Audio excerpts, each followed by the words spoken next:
welcome to the Achilles Black Beauty Workshop. We're just going to run through on how to apply makeup today and what makeup to use for different skin tones. And if you have any questions, you can ask Lauren.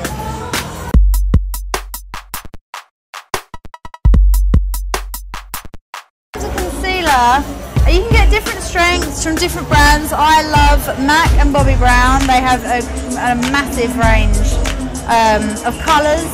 And yeah, different coverages as well. You can get just the liquid ones that dry very matte.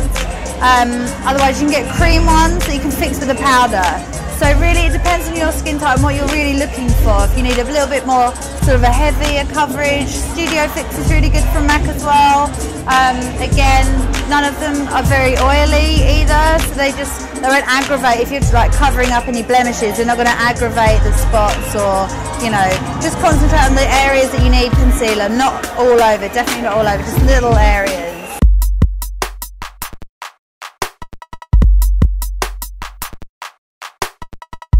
For smoky eyes, if you've got big eyes, I've got big eyes, and I usually, if I'm going out, I will make, you know, a feature of them using the, you know, eyeliner inside the eye is always going to close them up a little bit more.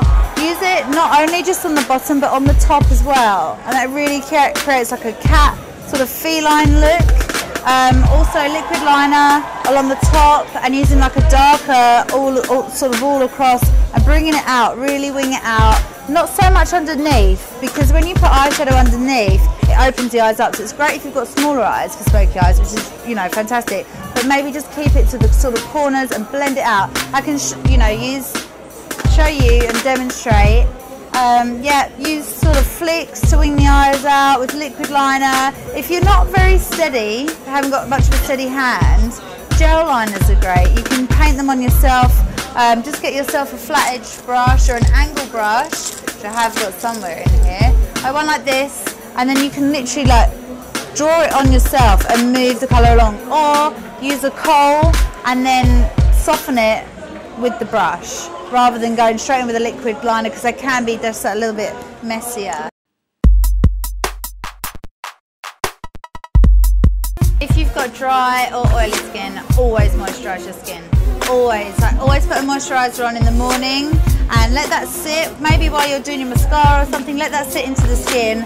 And then I would use, I love Face and Body. It's a brilliant one. It's not a heavy coverage.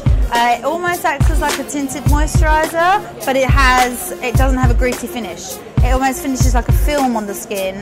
So you've got a dewy look, and you can correct in areas that you need concealer if you need, you know, that little bit extra.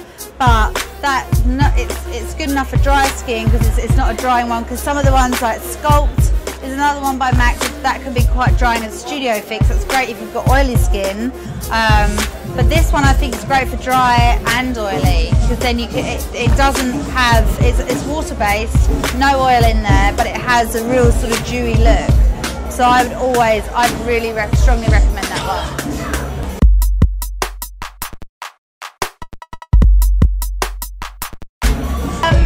Depending on the foundation, again, with the Face and Body, that is like a tinted moisturiser, but it doesn't leave, so it's not as sort of greasy, so you haven't got the greasiness.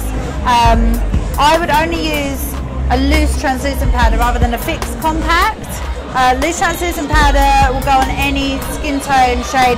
It's literally there just to fix the makeup. So if you were using a tinted moisturiser but you found using the powder on top was maybe making your skin a little bit dry, that is literally just to dust over so lightly that it just keeps the foundation in place throughout the day, and it won't make your skin sort of cakey, it won't dry it out too much. But always use your moisturiser. That's what I can't emphasise enough. Moisturiser.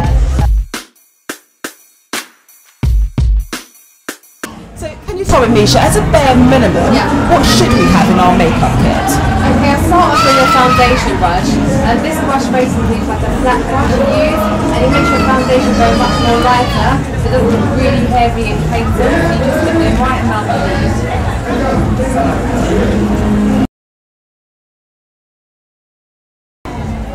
That's great. And then, after you apply your foundation, if you use use a powder to set your foundation, use a bigger brush, like this one here. This one's nice and fluffy, use the powder with your foundation. I'll use a few eyeshadow brushes, and my favourite one, there, is like a blended brush. Somewhere, if I can't take something like this.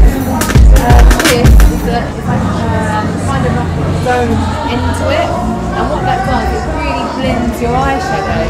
So if you're looking like on a tutorial, you see the makeup is really blended. So they use a brush like this, like a blender brush, and it just blends in the colours, especially if you use more than one colour.